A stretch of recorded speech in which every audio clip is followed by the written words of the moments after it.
This story is titled, My Wife Got Back in Shape and Decided She Could Do Better Than Me. So she filed for divorce, but quickly regretted it. Hey everyone, before we jump into today's video, I need your help. We've noticed the channel is losing some traction, and subscribing is one of the best ways you can support us. It's quick, free, and it helps us keep bringing you awesome content. Your support means the world. Let's keep this channel growing together. Thanks so much. Now let's start the video. What's up everyone? It's Dave here. Buckle up because my life turned into a wild mess not long ago. I'm 34, just your average warehouse manager living in Columbus. My life wasn't flashy, but it was steady. I had a good job, a nice house, and I was married to Carla. We'd been together for 5 years, married for 3, and I thought we had a decent thing going. Sure, we weren't that lovey-dovey couple from TV, but we made it work. Bills got paid, we had our date nights, and the occasional argument was just normal marriage stuff. Or so I thought. About 6 months ago, Carla decided to go on a big fitness journey. It came out of nowhere, but I was on board. She joined this upscale gym downtown that honestly looked more like a spa than a gym. She got herself a personal trainer, Justin, and suddenly started talking about meal prep, macros, and detox plans. I didn't mind. In fact, I encouraged her. I mean, everyone deserves to feel good about themselves, right? Plus, I figured it was just a phase, like her short-lived knitting hobby, or that time she got into tarot cards. At first, I even pitched in to help her. I started taking on more of the chores, dishes, laundry, groceries, so she'd have more time to focus on her workouts. I thought it was a way to show her I cared, but slowly, things started to shift, and not in a good way. The more weight Carla lost, the bigger her ego grew. She became obsessed with her reflection, spending hours in front of the mirror tweaking her gym outfits or snapping the perfect progress pic for Instagram. She wasn't just doing this for herself, she wanted an audience. I remember this one time when I suggested we watch a movie together. It was a Friday night, and I thought we could relax like old times. She scoffed, Dave, I don't have time to sit around. I have goals to crush. Goals? What goals? We weren't talking about running a marathon or climbing Mount Everest. She was just lifting weights and drinking green sludge. But whatever, I shrugged it off. Maybe I was being the unreasonable one. Then came the morning. It started like any other. I was half asleep, nursing my coffee before heading to work, while Carla was downing her usual kale spinach disaster smoothie. She was dressed in her workout gear, scrolling through her phone like her life depended on it. Out of nowhere, she says, I deserve more in life. I looked up, still groggy. Huh? More of what? She put her smoothie down and stared at me, all serious. This marriage is holding me back, Dave. I'm filing for divorce. I swear I thought it was a joke. I even laughed, thinking she was messing with me. But she wasn't laughing. Her face was stone cold. I've outgrown this, she said, like I was some outdated piece of furniture she was ready to toss. You wouldn't understand. I sat there, completely blindsided. My wife, the woman I'd shared years of my life with, just dropped this on me like it was no big deal. I tried to process her words, but all I could feel was this mix of shock and anger boiling in my chest. What do you mean you've outgrown this? Outgrown what? She sighed, like I was a child asking too many questions. Dave, I've been working on myself, trying to be the best version of me. And frankly, this life doesn't match my potential anymore. I want more than this house, this routine, this you. Her words hit me. She didn't even sugarcoat it. I was part of the problem in her eyes. The life we'd built together wasn't good enough for her anymore. She grabbed her gym bag and walked out the door without so much as a goodbye. I sat there, staring at the half-empty glass of green sludge she left behind, wondering what the hell just happened. That day at work was a blur. I went through the motions, but my mind was stuck on Carla. Was this real? Was she actually leaving me? We'd had arguments before, sure, but divorce? It felt so sudden, so calculated. And the way she said it, like she'd been rehearsing this speech for weeks, made it clear she'd already made up her mind. Over the next few days, the cracks in our marriage became glaringly obvious. She barely spoke to me unless it was about dividing up the house or setting up mediation. She started staying out late, claiming she was at the gym or with friends. Her phone was glued to her hand, and her Instagram was blowing up with selfies and captions like, new chapter, who dis, and living my best life. Every post was a slap in the face, a reminder that she'd already moved on mentally, even if the papers weren't signed yet. One night, while scrolling through my own social media, I noticed she'd deleted every picture of us. Wedding photos? Gone. Anniversary posts? Erased. It was like I'd been scrubbed from her life entirely. Meanwhile, her new posts were racking up likes and comments from people hyping her up. You're glowing! Such an inspiration. It made me sick. None of these people knew the real Carla, or what she was putting me through. Another night, I overheard her on the phone while I was getting ready for work. She was in the kitchen, talking to someone in that fake, sugary voice she used when she wanted something. Yeah, I just feel so free now, she said. I'm finally doing what makes me happy. She paused, then giggled. He doesn't even get it. He's stuck in the past. That was the moment it hit me. Carla wasn't just leaving me. She was reinventing herself, and I was the anchor she was cutting loose. But here's the thing. I'm not the kind of guy to just roll over and take it. She thought she could steamroll me and walk away with everything, but she was in for a rude awakening. This was only the beginning, and if Carla wanted a fight, she'd get one. But wait, it gets worse. One afternoon, I'm grabbing lunch at this cafe near work. I'm minding my business, scrolling through my phone, when I overhear these two dudes at the next table. They're talking about some fitness babe they found online. I didn't pay much attention until one of them said her name, Carla. My stomach dropped. They were laughing, talking about how she had some premium content she was promoting. At first, I thought, no way, not Carla. But then one of them showed her Instagram on his phone. It was her, my Carla. They went on about how she'd started teasing an OnlyFans account, posting links in her bio like, for the real workouts. My blood boiled. This wasn't just some fitness phase. She was using her newfound freedom to become a full-blown thirst trap for money. When I got home, I confronted her. She was sitting on the couch, scrolling through her phone like nothing had happened. Carla, I said, trying to keep my cool. What the hell is this OnlyFans thing I'm hearing about? She looked up, completely unfazed. It's my body, Dave, my choice, and it's none of your business anymore. I couldn't believe her nerve. None of my business? We're still married. You're out here selling yourself on the internet while I'm trying to hold our lives together. She rolled her eyes, like I was some outdated fossil who just didn't get it. It's not selling myself. It's content creation. Plenty of people do it. Besides, it's not like you're paying my bills anymore. That's when it hit me. Carla didn't just want a divorce. She wanted a whole new life. One where she was the star, the main character, and I was just some extra she'd written off. She wasn't embarrassed or apologetic. If anything, she was proud, like she'd finally found her true calling as an online spectacle. Over the next few weeks, her antics escalated. She started dressing like she was auditioning for a reality show. Tight dresses, sky-high heels, makeup caked on like frosting. Every time she walked out the door, she looked like she was heading to some red carpet event, not the grocery store. And the captions? They got worse. Living my truth. No more holding back. And the one that made me want to throw my phone.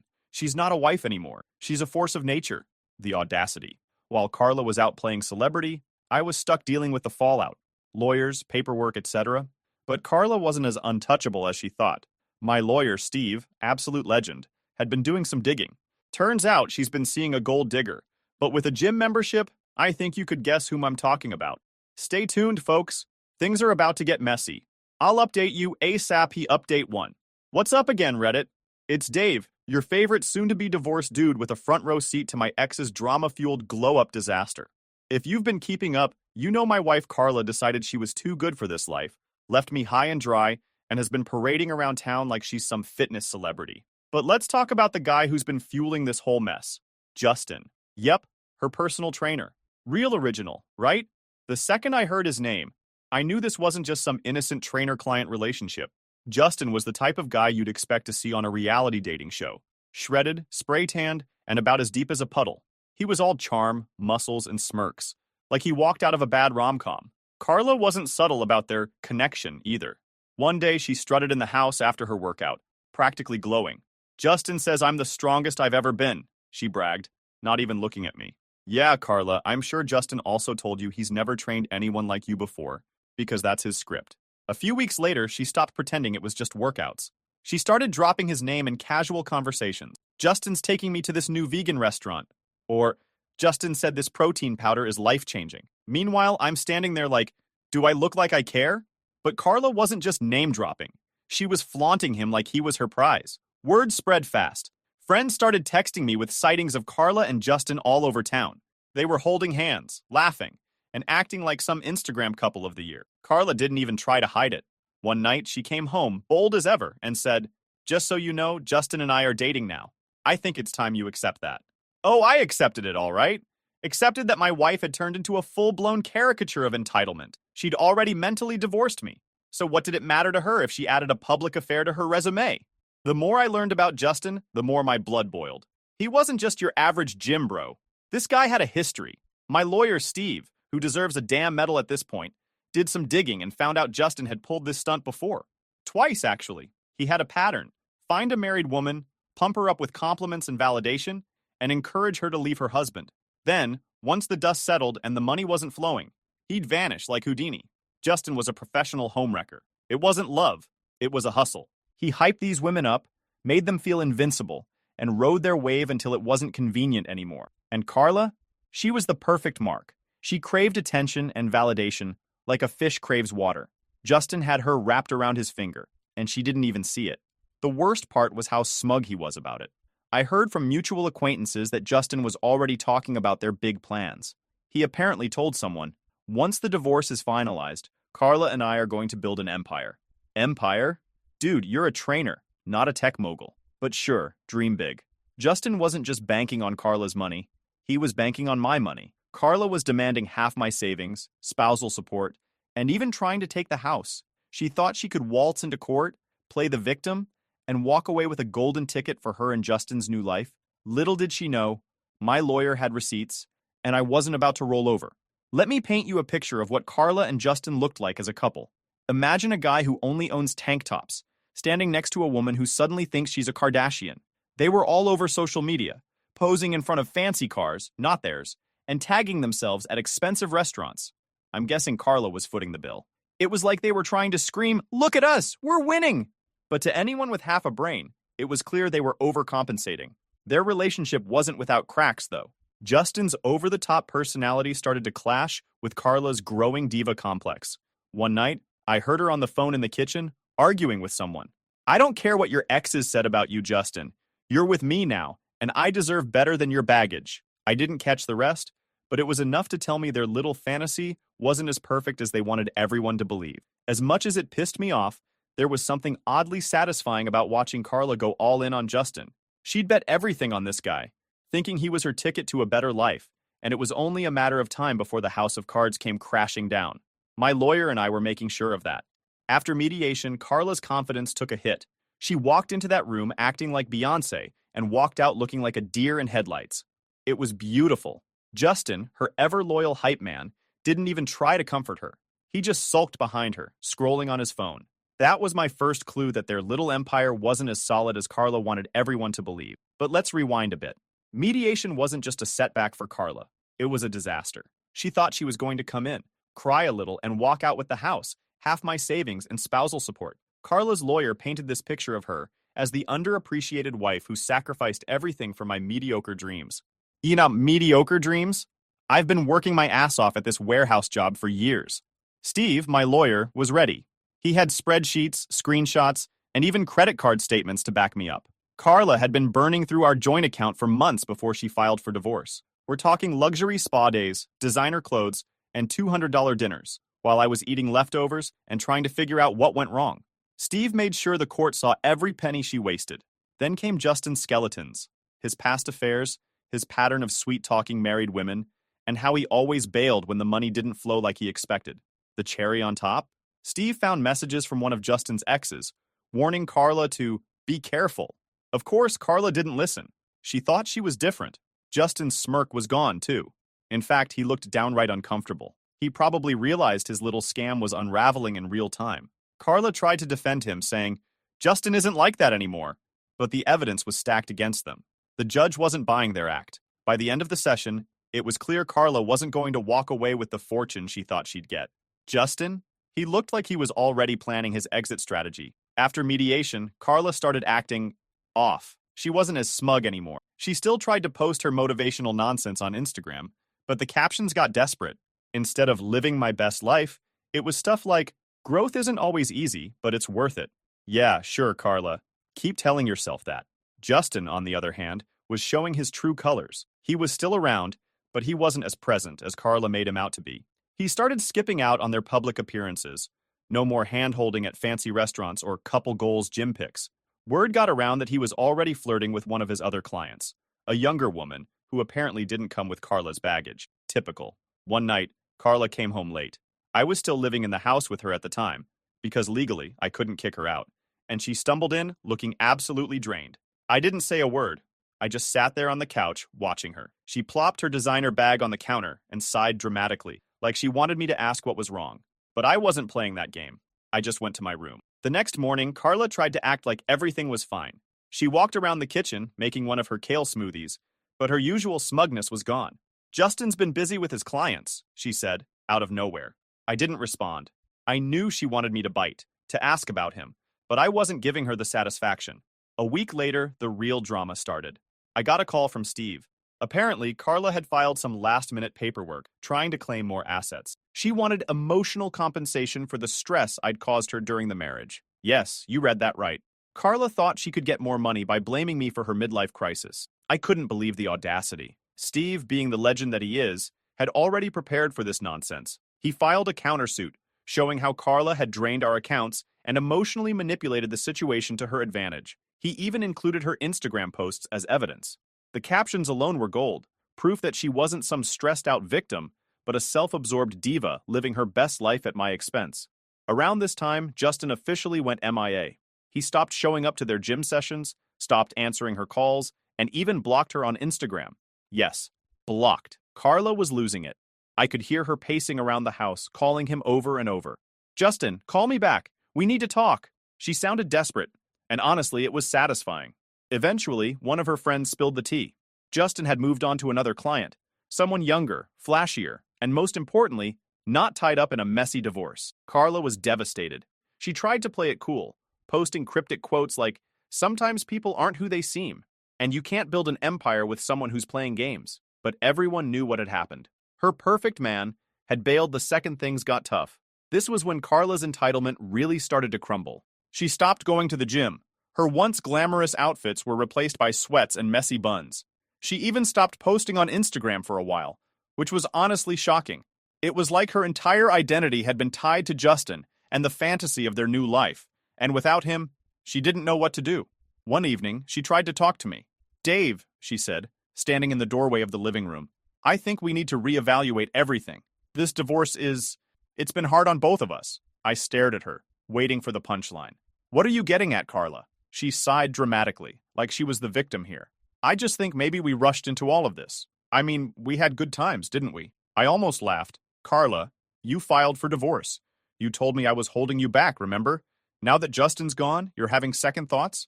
Unbelievable. She tried to play the sympathy card, talking about how lonely she was and how much she'd sacrificed for this marriage. But I wasn't buying it. "Carla," I said, cutting her off, "you made your bed. Now lie in it." Carla's little fantasy world was falling apart, and I didn't have to lift a finger. Karma was doing all the work. That's it for now, Reddit. I'll update you after the final court decision, and trust me, you won't want to miss it. Update 2. Hey Reddit, Dave back again. You've stuck with me this long, so get ready for the grand slam of this whole mess. If you've been keeping up, Carla, my ex-wife, thought she could dive into court, take everything, and start her new life with Justin, her personal trainer. But karma came calling, and now we're in the final stretch. Let me tell you how the courtroom drama played out, and why Carla probably wishes she'd never stepped foot in there. Court day finally rolled around. Carla walked in, but it wasn't the usual diva strut I'd gotten used to. No designer blazer, no smug grin, just her and her lawyer, looking about as confident as a pair of kids walking into detention. She must have known things weren't going to go her way. The energy was off, and honestly, I loved every second of it. On the other side, there I was with Steve, my lawyer. He came prepared, carrying a binder so thick it could have doubled as a doorstop. I wasn't nervous. At this point, I had nothing to lose. Carla had already thrown every punch she had, and I was still standing. Today was about making sure I didn't just survive this. I won. Her lawyer started by presenting her emotional compensation claim I told you about earlier, painting a picture of Carla as this long-suffering wife who had been emotionally drained by my lack of support for her personal growth. Apparently, my refusal to support her fitness journey, aka her affair with Justin, had been a form of neglect. Steve, my lawyer, let her lawyer go on for a while, allowing them to dig their own hole. Then, it was our turn. Steve started by systematically dismantling their argument. He showed evidence that I'd not only supported Carla, but had gone above and beyond during her so-called fitness journey. He presented proof that I'd taken over household chores, adjusted my work schedule, and even encouraged her to pursue her goals. He read aloud text messages where I offered to make her healthy meals, supported her gym sessions, and even suggested we attend couples fitness classes to strengthen our bond. Then, Steve dropped the bomb. Carla's emotional compensation claim wasn't just baseless. It was a blatant attempt to cover up her own emotional negligence.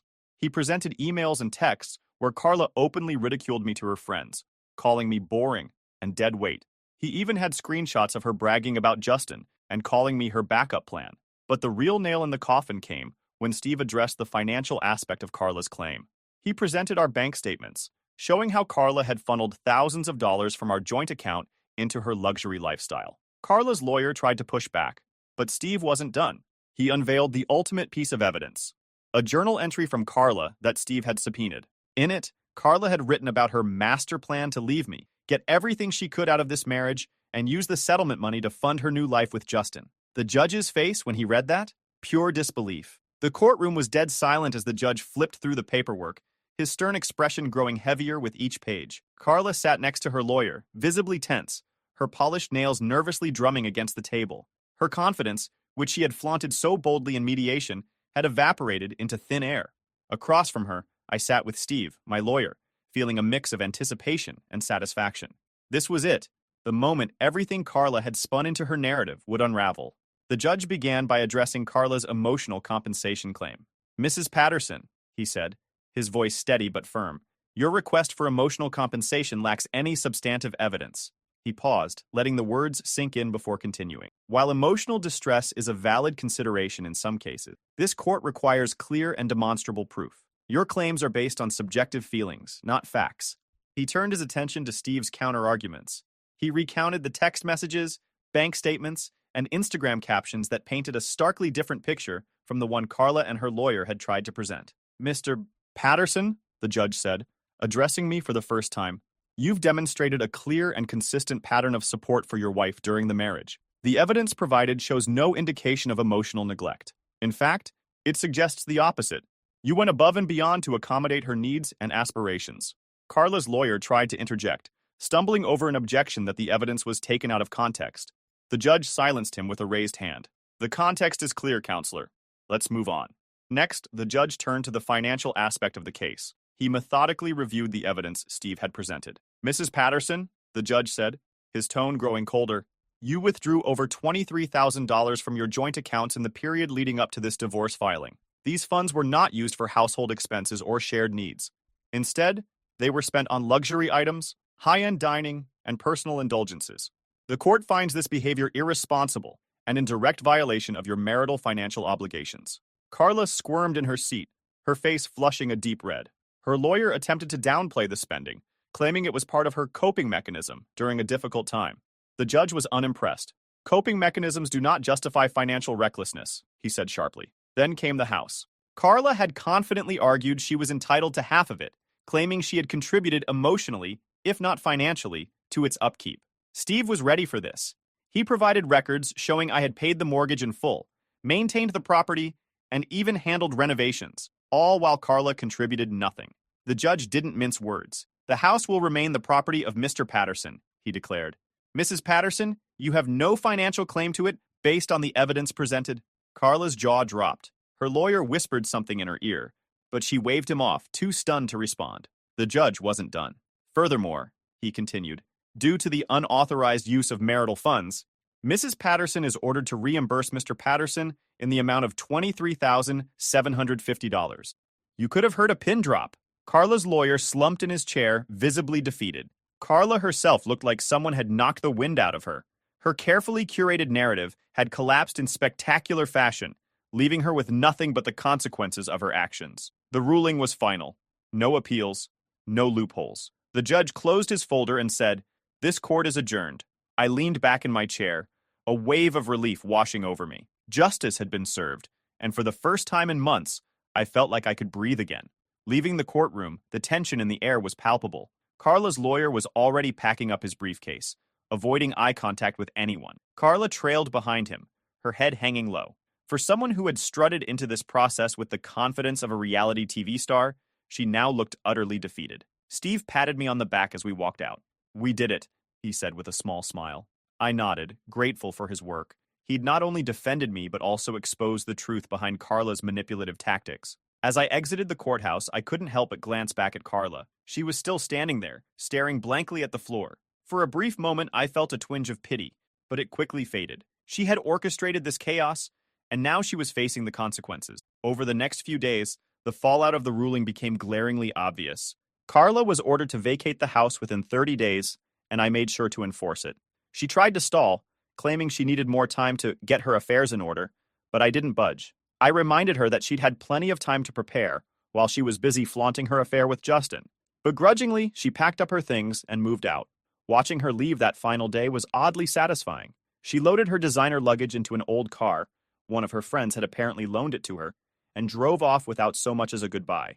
The house, once filled with tension and resentment, suddenly felt peaceful. Carla's financial situation spiraled quickly. Without access to my income or the marital funds she'd been draining, she was left to fend for herself. She tried to sell off some of her designer clothes and handbags, but it wasn't enough to cover the debt she owed me. Word got around that she was borrowing money from friends, who were quickly growing tired of her sob stories. As for Justin, he still vanished entirely. He didn't return her calls or messages.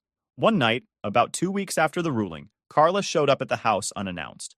I opened the door to find her standing there, her once flawless appearance replaced by messy hair and tired eyes. She looked like she hadn't slept in days. "Dave," she said softly, her voice cracking. "Can we talk?"